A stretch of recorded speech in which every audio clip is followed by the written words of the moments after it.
Buck Rogers in Apollo Year 1. The most beautiful sound in my life, dearly recollected, fully remembered, was the sound of a folded newspaper kiting through the summer air and landing on my front porch. Every late afternoon, from the time I was 9 until I was 14, that sound, and the thump it made hitting the side of the house, or the screen door, or a window, but never the porch planks themselves, that sound had an immediate effect upon one person inside the house. The door burst wide. A boy, myself, leapt out, eyes blazing, mouth gaping for breath, hands seizing at the paper to grapple it wide, so that the hungry soul of one Waukegan, Illinois, finest small intellects could feed upon Buck Rogers in the 25th century. This is how I lived. In a fever, a faint delirium, in semi-hysteria. I was born and bred fanatic. When I loved, I truly loved. When I went mad, I was Ahab's cabin boy, madness maddened. In fact, I still live pretty much that way.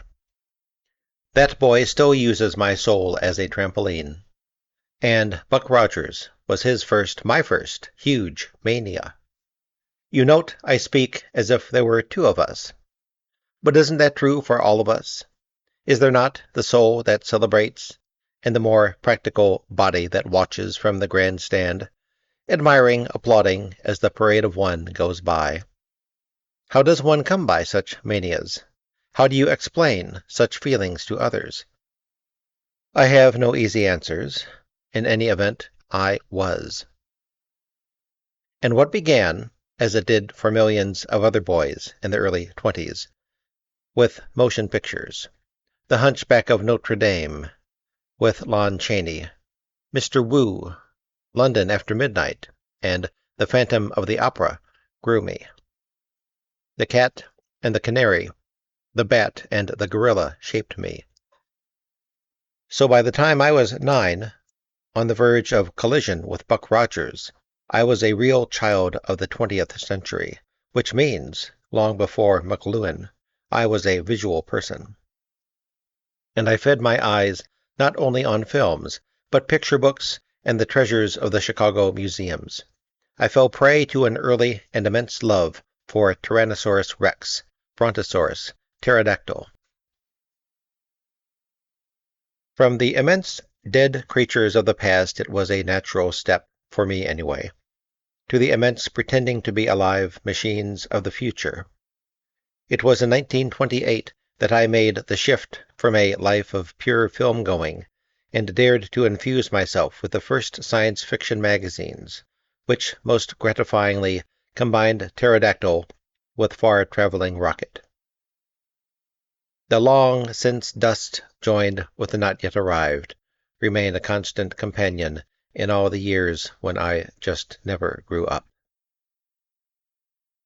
Get on with it, you say. For God's sake, stop snittering and deliver Buck Rogers. But, you see, I can't do that just yet. For Buck Rogers is meaningless, unless I can somehow isolate you from your material goodies for a while. Your car, your house, your accumulation of tape recorders, radios, TVs, etc., and plump you down in 1929, and by some miracle, turn you into a child of 9. What was the world like then? It was a world without even so much as one small rocket, or the promise of one. Oh yes, later on we were to remember there were a few wild men like Professor Goddard stirring about, but no one gave him mind. He was a blathering idiot, a fool, a nothing. Von Braun? He was a teenager somewhere in Germany, smitten with Fritz Lang's film Girl in the Moon, starting a cuckoo rocket society, standing out under the stars at night, a has-been who would never be. And in 1929, think of it. Why, good grief, Armstrong, Aldrin, and Collins hadn't even been born yet. In 1929, you would have found few decent roads and no really good cross-continental highways. We were 80 million people less than we are today. The first streamlined trains were merely in blueprint stage. No one had broken the sound barrier. In fact, it was impossible of breakage, and anyone who dared try his spunk against the gods of aerodynamics would be shattered like so much porcelain. That much was fact. That much was truly known. Passenger air service across the country. A few thousand people had the money. The other 120 million took the train, departed the color of milk, arrived the color of soot. If you had had $1 million in those days, you couldn't have bought, much less found, a tape recorder. Television, we would invent that in the year 1999, maybe. Radio, the marvel infant born only a few years before. Films also had begun to speak up, use sound a scant few months before Dick Calkins sat down to draw Buck Rogers. So for all intents and purposes, compared to 1969, I was raised, all of the 20s boys were raised, in the last streams of Steamboat America, in the last go-round of the fringed surreys, milk trucks, and ice wagons drawn by summer lazy horses. To beat my point to the finest frazzle, try to recall the comic strip Cap Stubbs. That was me and my grandma. The whole family in the daily cartoon Out Out Way was my family, teetering on the gnawed edge of middle class, dumb to the fact that new mechanical beasts would soon push us all over hell. No wonder, then, that Buck Rogers burst upon our vision like some grander July 4th, full of rockets celebrating tomorrow. And when Buck did arrive, how much better than the parlor's throat-clearing Victrola, which my Uncle Bian had just rebuilt into a 10-dialed radio filled with 9,000 tubes, which brought in a ton of static from Alpha Centauri, and a chamber quartet playing music to sleep by in Schenectady. How grand Buck's world was compared to the empty garage at our house, or the one next door with the 1924 Kissel car stashed therein. And what did Buck Rogers write on the sky of northern Illinois? What did Phil Nolan and Dick Calkins have so urgently to say to those of us who stomached down on the afternoon papers to fall in love with other times? They said, "Why wait? The time is now. Run, boy. Run, inhabit these ideas. Speak these balloons. Be the future." And with a cat's hair crystal radio in one pocket and our Lon Chaney vampire teeth in the other, beaten down by dull reality, dying for romance, we waded out into the sea of space and happily drowned. What, specifically, did Buck Rogers have to offer that instantly zapped us into blind gibbers of love? Well, to start out with mere trifles, in strip number 1, as you will see here, rocket guns that shoot explosive bullets, people who fly through the air with jumping belts, later to become rocket belts, which lifted people by jet propellants, which, of course, everyone knew would never be invented. Hovercrafts skimming over the surface of the Earth, disintegrators which destroyed, down to the meanest atom, anything they touched, radar-equipped robot armies, television-controlled rockets and rocket bombs, invasions from Mars, the first landing on the moon. Hold on. Think of that for a moment. In 1929, our thinking was so primitive, we could scarcely imagine the years before a machine capable of footprinting moon dust would be invented. And even that prediction was snorted at, declared impossible by 99% of the people. And Buck Rogers offered us more, a trip to the asteroids, a journey to Venus, Mercury, and yes, Jupiter itself. Regarding the various styles with which Buck Rogers was drawn, even now it is impossible for me to judge the artistic value of the panels without the old passions and rumors of passions of my childhood rising up. I am inclined to believe it was not so much how the episodes were drawn, but what was happening in them that made the strip such a success. The enemy of every boy is gravity, and here in the first few days of Buck Rogers, that incredible stuff inertron plucks us off our feet and hurls us through the sky free at last. And free not only to jump over dogs, rivers, and skyscrapers, but to challenge the stars. Yes, earlier in the 20th century, other cartoonists had shown the interplanetary wanderings of such characters as Little Nemo, but all that was fantasy. Buck Rogers, now, was the coming reality. Fantasy with a vengeance, dreams suddenly peeling off the bedroom wall into 3 dimensions that moved, recreated themselves, and became yet further dreams. All this being true, who shall we credit with the genesis of Buck Rogers? The names of Phil Nolan, writer, and Dick Calkins, illustrator, are well known to all of us. But the man who had the large vision to begin with was John F. Dill, whose newspaper syndicate distributed the comic strip once it was created. Late in 1926, Dill began to look about at the strange new world that was coming to some sort of shambling puberty, insofar as machines were concerned, and decided that comic strips were not fulfilling one part of their large potential. He had the idea that comics, day in and day out, could not only entertain, but inspire and educate, speak not only in tongues of past and present, but in that vast wave of the future he saw rushing in on the shore. One half of his problem was solved almost immediately. On the staff of his national newspaper service was a creative young artist named Dick Calkins. The only problem with Calkins was that he was determined to create a prehistoric strip with cavemen, dinosaurs, saber-toothed tigers, and the lot. Dill's job was to completely reverse Calkins' thinking, and thereby toss him into the 25th century.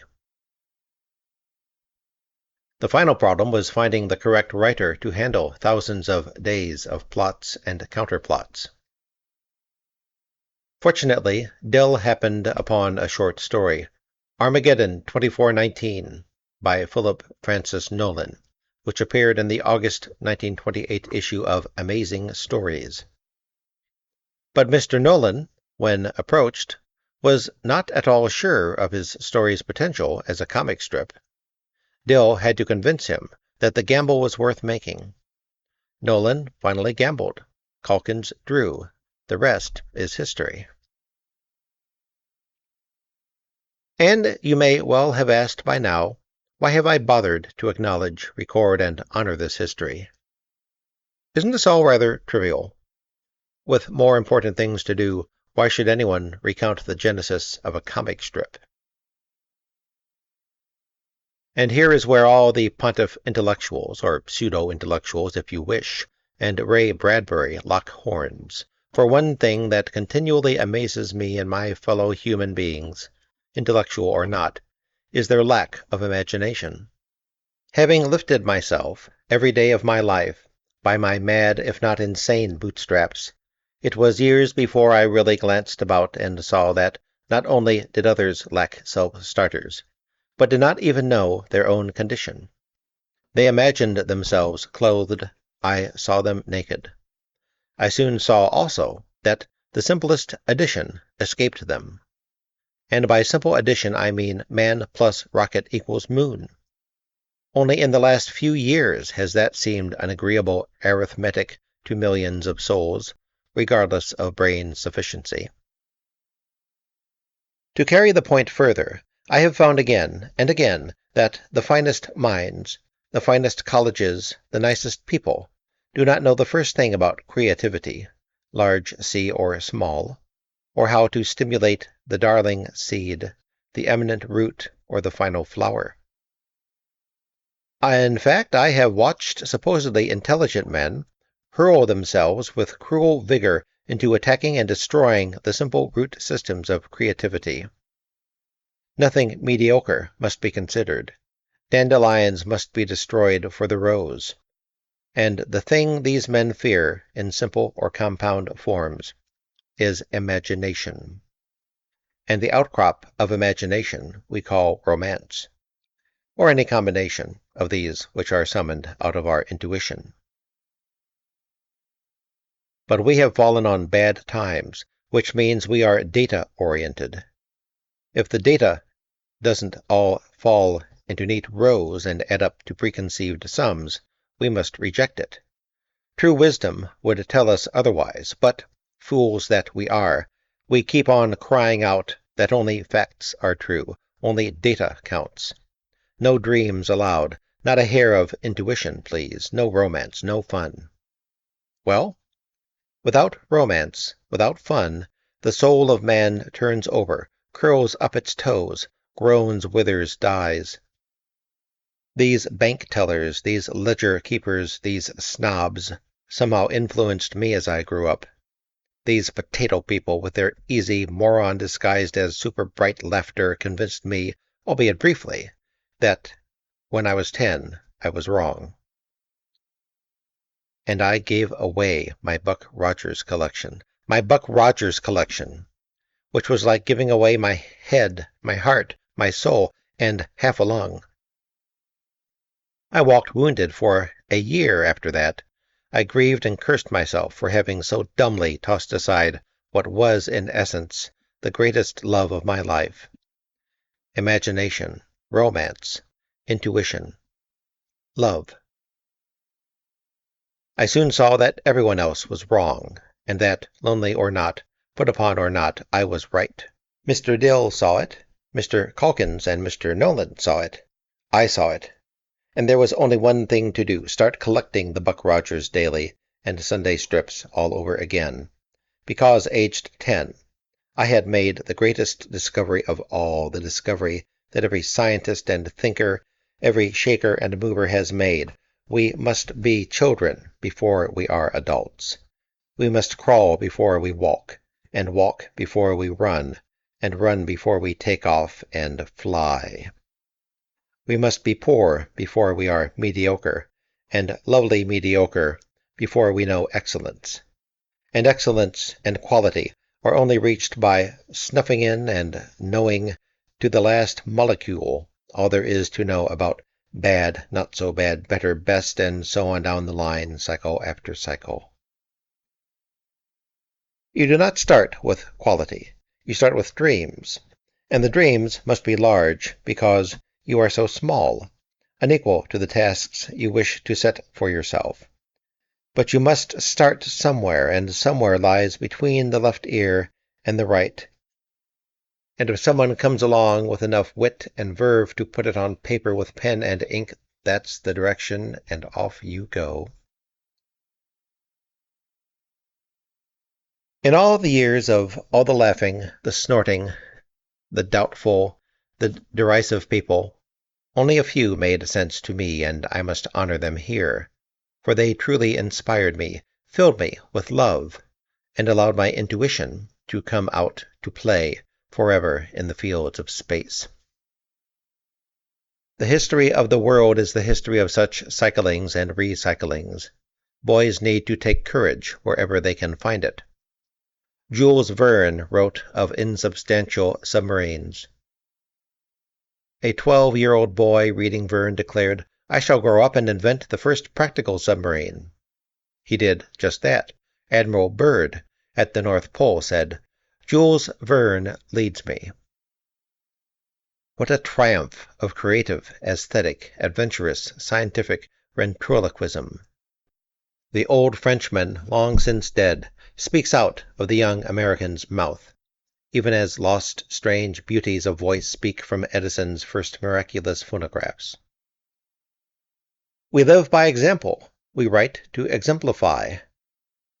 When the fires die, we stir up new fires. And the art forms, popular or elevated to rare ivory towers, are those new fires. My God, when are we going to relax and know and accept all this, and get on with our creativity without feeling guilty or having to alibi for great loves which seem silly or trivial to others? Enough, I have already gone on too long. All hail John Dill, Dick Calkins, and Phil Nolan. Here's the collection. But, as I have indicated, the only way to see its future is by leaping backward. I offer you the services of my own time machine, located back in the soft summer of 1929, before the world fell apart. Not only will my machine travel in time, but most important, your body and mind and soul will become those of a 9-year-old boy, such creature as was first invented by God in search of a catapult. There you are, waiting, trembling, in fevers, so full of life that if you were a volcano, you'd come up in someone's cornfield and bury the silo. There you are, as afternoon slides toward warm dusk, eyes shut, listening. And there's the sound, whistling through the air, crashing along the shingles, sliding down the roof, falling to the porch. You fling the door wide. You bend to touch that incredible newspaper with a hot hand. Buck Rogers has just been born. And you, a single wise small boy, are there alone to welcome him to a world he will help change forever. Ray Bradbury, Los Angeles, October 18, 1969. Thank you for listening.